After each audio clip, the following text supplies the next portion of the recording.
Hello everyone, in this video I'm going to show you how to find QuickBooks license. So all you need to do is open any browser and then search for QuickBooks and then open the first link. Open the first link and then follow these steps.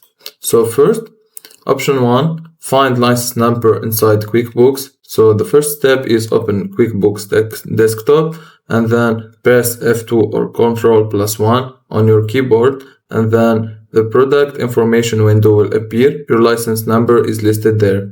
Option 2, find it in your purchase confirmation email. Check your email inbox, search for QuickBooks and then or Intuit order confirmation. Open the purchase email and then your license number will be included in the details. And the third option is find it in your Intuit account.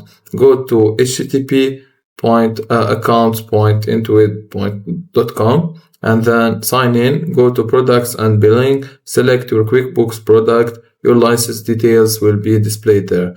Note: QuickBooks Online does not use a license number. License number apply to QuickBooks desktop versions, and that's it. If you find this video helpful, don't forget to like and subscribe, and thank you for watching.